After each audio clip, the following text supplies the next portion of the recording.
morning. Welcome back to the show. I'm gonna call this the news show still, or the news hour.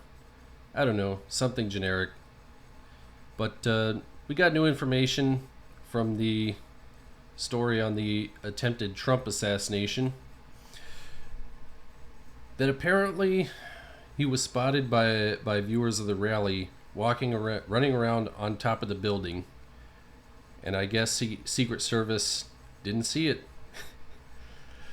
I don't know, there's a lot of questions about this, and there's still no official story. For one, why was the shooter allowed to follow the Secret Service in and park next to them?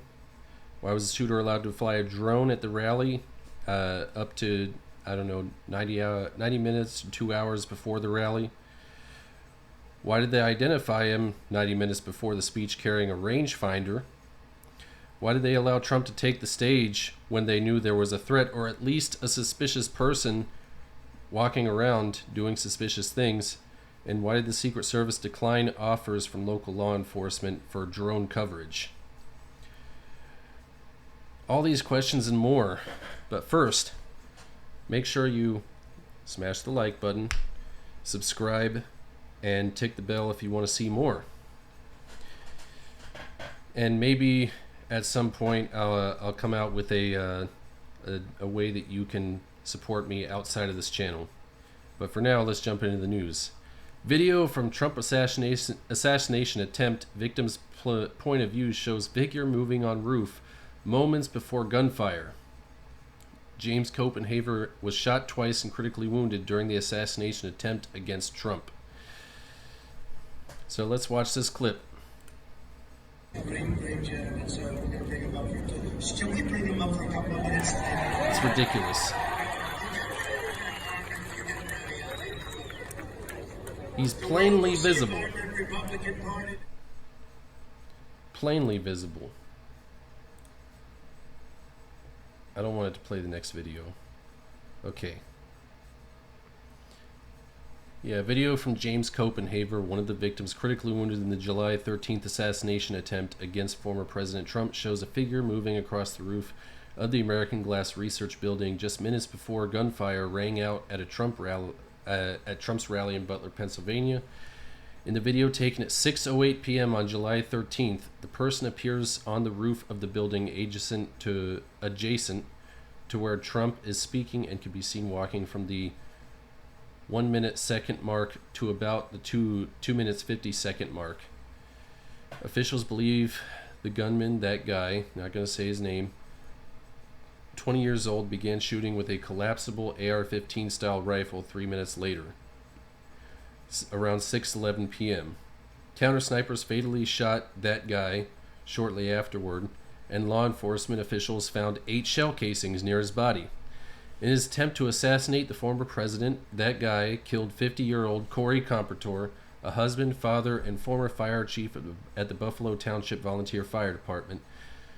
That guy also critically wounded Copenhaver, 74, and David Dutch, 57. Both victims were shot twice, according to those familiar with both victims.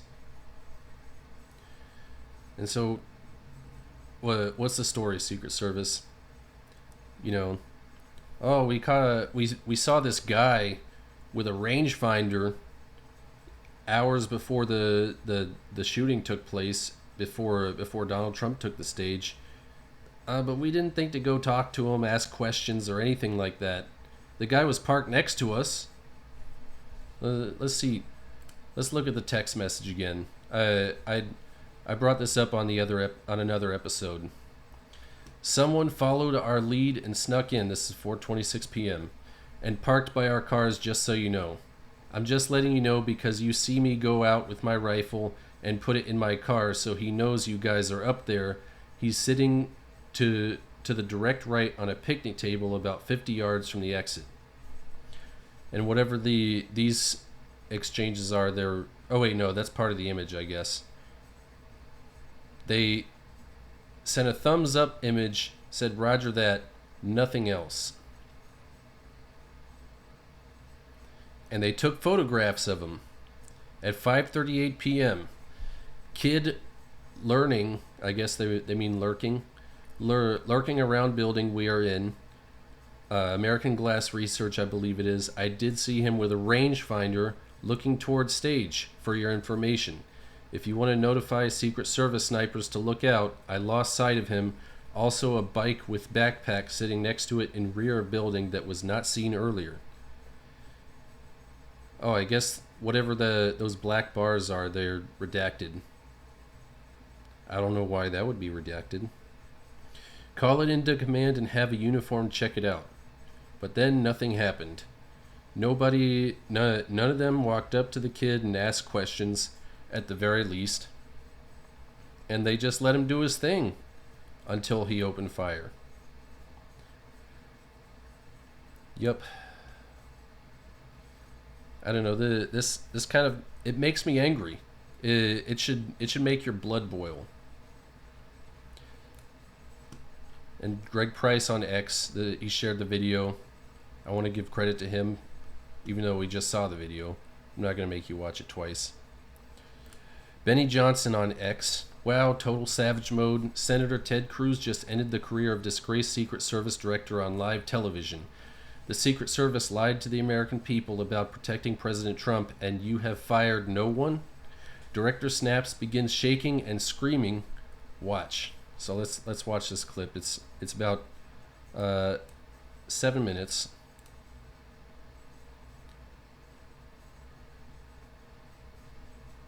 I'm sorry, maybe I need to refresh the page.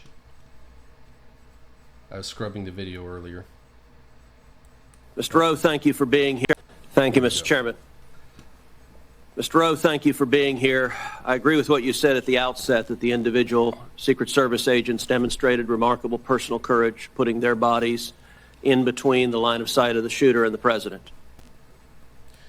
Now, I do question Ted Cruz sometimes, but I absolutely respect him for his performance here and asking these questions. That being said, the bravery of the line agents is quite different from the decisions of Secret Service leadership. Secret Service leadership committed catastrophic security failures, indeed the worst security failures for the Secret Service since 1981, since the attempted assassination of President Ronald Reagan. It is incumbent upon this committee to determine why those security failures happened. Just after the shooting, Secret Service put out an official statement from your spokesperson that says there's an untrue assertion that a member of the former president's team requested additional security resources and that those were rebuffed. This is absolutely false. In fact, we added protective resources and technology and capabilities as part of the increased campaign travel tempo. Was this tweet accurate? With respect to Butler, Pennsylvania, it is accurate, sir. It is accurate that the Trump team had not asked for additional security and had not been rebuffed. If you're talking about Butler, Pennsylvania, all assets requested were approved. If you're talking about the media reporting of assets requested, there were times when assets were unavailable and not able to be filled, and those gaps were staffed with state and local law enforcement tactical assets. So I'm reading from the Washington Post, July 20th, 2024. Secret Service said to have denied requests for more security at Trump events. The opening paragraph, top officials of the U.S. Secret Service repeatedly denied requests for additional resources and personnel sought by Donald Trump's security detail in the 2 years leading up to his attempted assassination, according to 4 people familiar with the requests. Is that right, that repeatedly the Trump detail asked for more resources and repeatedly Secret Service leadership turned that down? That is not accurate, Senator.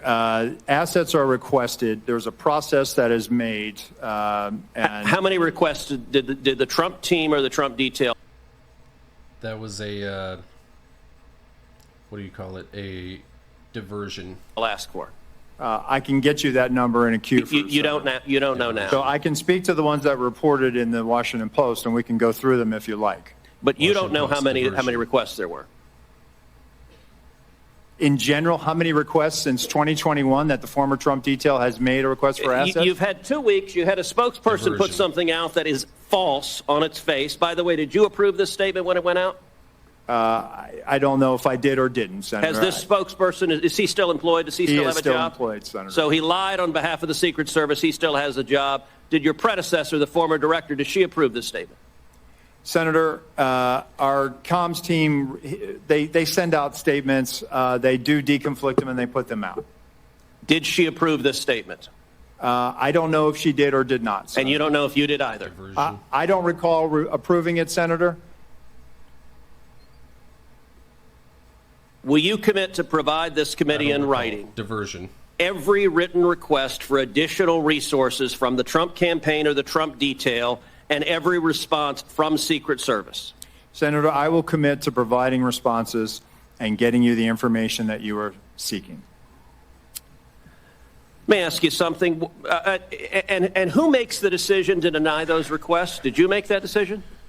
Which requests? Are you talking about the ones that were in the Any of Washington them. Post? Yes. The process, sir, is that a detail will make a request for either staffing, technical assets. That is handled between the field office and the detail. It goes up to a logistics office between our Okay, office so of there's a investigation. bureaucracy. Is there a decision maker? It's not a bureaucracy, Give Senator. me the it's a person process. that's the decision maker. Is there one? Senator, it's a conversation. It's not just an absolute yay or nay. So let me tell you what I believe. I believe that the Secret Service leadership made a political decision to deny these requests. And I think the Biden administration has been suffused with partisan politics. Did the same person who denied the request for additional security to President Trump also repeatedly deny the request for security to Robert F. Kennedy Jr., whose father was murdered by an assassin and whose uncle was murdered by an assassin? Did the same person make that decision? Senator, what I will tell you is that Secret Service agents are not political. Okay, you're not answering my question. But you know what? Leadership appointed by the president, leadership appointed by the president is political. I have a simple question, yes or no. Did the same person deny the Trump request that also denied the RFK request? That's a yes or no question. Senator, that is not a yes or no question. One, there is a process for a candidate nominee to receive protection. Does the buck stop anywhere? Does the buck stop anywhere? Bipartisan process that the Hill participates. It's a bicameral, bipartisan process. What camera? For a candidate, you are not a Congress. You don't have a camera. Mr. Kennedy submitted a request that was referred over to the CPAC. Okay, you're refusing to answer the question. Let me ask, because the failures on that day were catastrophic. By the way, is it true that on the day of the Butler event that Secret Service transferred agent from President Trump to the First Lady? No, sir, that's not true. That's been widely reported. It's not true. There was one airport agent that actually went on the manpower request for the Trump detail. They handled the arrival at the airport. What was the and relative size of the Trump detail compared to the detail that is assigned to the President or the First Lady? Senator, the former president travels with a full shift, just like the president. What's so the exact same size? Is that your testimony that President Trump had the same size detail that President Biden has? On the day of in Butler, the agents surrounding him, it is the same number of agents surrounding the president today. There is a difference between a sitting president who also not only Hold on, you're using president in a way that is not clear. Is it your testimony that in Butler, Pennsylvania, Donald Trump had the same number of agents protecting him that Joe Biden has at a comparable event? I'm telling you the shift, the close protection shift surrounding. That's yes what you or no? asked me, Senator, and I'm trying to answer it. You are not answering it. Is it the same number of agents or not? Senator, there is a difference between the sitting president of the United States. Then what's the difference? The difference? 2x, 3x, 5x, National 10x? Command Authority to launch a nuclear strike. Sir, I'm not other asking. assets How many more travel agents? with the president that Sir, the former president will you are not get. refusing to but answer the number straight. of Secret Service Sir, agents protecting him. Stop interrupting me. Go ahead, You Senator. are refusing to answer clear and direct questions. I am asking the relative difference in the number of agents between those assigned to Donald Trump and those assigned to Joe Biden. I'm not asking why you assign more to Joe Biden. I'm asking, is the difference, is it 2x? Is it 3x? Is it 5x? Is it 10x? Senator, I will get you that number so you can see it with your own eyes. Oh, sorry about that. So, there is a theory that there are people in the government that would want Trump dead. And it makes sense because if you look at Who is this? Andrew McCabe. Ex-FBI honcho McCabe says Intel community members scared of being jailed by Trump may flee the country. And they've proven that Trump derangement syndrome is a real thing. It has a medical name. That's Trump anxiety disorder. Anytime you approach these people with facts that disagree with their narrative, they've been shown to experience physical pain. So let's hear what Andrew McCabe had to say. This was June 6, 2024. It's terrifying. It's frightening. I have a lot of conversations with former colleagues, people who are or were in the intelligence and law enforcement community and may have worked in, the Obama administration, other places. And, people are really trying to assess, what is life going to be like if Donald Trump wins a second term? And on a very personal level, these are torturous discussions with their family members about whether or not they have to leave the country to avoid being unconstitutionally and illegally detained. People are actually worried about being thrown in jail or grabbed in some sort of extrajudicial detention. Yep. So you've got the people in positions of authority who want to see Trump fail, possibly even by whatever means possible. And, also Democrats, they've had these man on the street interviews.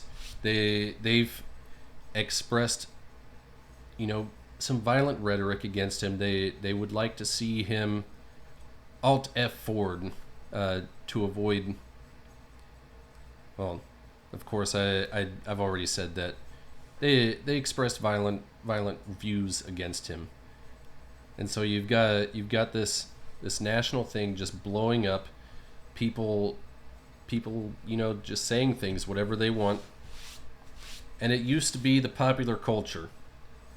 This we saw until after the assassination attempt. For at least 6 or 8 years. They've been going on and on with their rhetoric, saying like he's an existential threat to democracy, to our democracy. Oh, I don't know. But this happens, and then people draw into question the rhetoric that has been going on for years, and they respond like, how dare you blame us for our words that that caused this to happen. It's ridiculous. And there's also the theory of the Iranians being involved.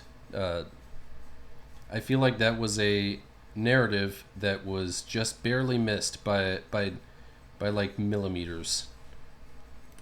Let's read this. U.S. received intel of Iranian plot to assassinate Trump. I think this was going to be the reason that pulled us into a potential war with Iran. But it seems like that's going to happen anyway, with them blaming us for being involved in the airstrike that killed what was his name? Ismail Haniyeh. Ismail Haniyeh. So this is from July 16th. The United States received intelligence in recent weeks about an Iranian plot to assassinate former President Donald Trump, CNN said on Tuesday, and a U.S. official said the Secret Service shared details of an increased threat with the Trump campaign. And they got this 20-year-old who, the narrative that the left is saying he was a registered Republican, but for some reason he also supported Joe Biden on other public forums. And he had anti-Semitic views on other forums. I think that was going to be the narrative. They would just link to those particular forums where he expressed those anti-Semitic opinions and say, oh, look, he was supported by Israel. I don't know. The White House declined to comment, but said there were no indications that the suspected shooter in Saturday's attempted assassination of Trump had any foreign or domestic accomplices. So they're denying any kind of associations that might have been linked if it had succeeded. Iran said the accusations against it were unsubstantiated and malicious. U.S. officials have for years worried that Tehran would retaliate against Trump for his ordering of the January 2020 killing of Iranian military commander Qasem Soleimani. As we have said many times, we have been tracking Iranian threats against former Trump administration officials for years, dating back to the last administration, said Adrienne Watson, spokesperson for the White House National Security Council. These threats arise from Iran's desire to seek revenge for the killing of Qasem Soleimani. We consider this a national and homeland security matter of the highest priority, she said. And you know, if they had succeeded in the assassination attempt, if this 20-year-old who was supposedly steps ahead of the Secret Service, and they just failed to intervene in a suspicious person, and then as he became more and more of a threat, became a clear and present threat, they just let him continue. That's the narrative they would have had. They would say, oh, this is an Iranian-backed individual, now we got to go to war, and you know, there's no stopping that. That is the narrative. So anyways, this is it's still developing. It should have been solved like at least a week ago, maybe. But I think we're gonna get to the bottom of this, because there's a lot of people in the House and Senate who have their eyes on becoming president one day, and they don't want this happening to them. That's why I think we're going to get to the bottom of it, and we'll see. Anyways, that's about it. I'm going to wrap up here. I'll be back around 4 probably. Maybe not. I don't know. I've got some other things happening today. But I'll keep you in the loop on my social media. Please, if you want to, comment below with your thoughts and opinions. I'm more than happy to have a conversation with whoever wants. And I'll catch y'all later. Well, whatever you do, try not to have a bad day.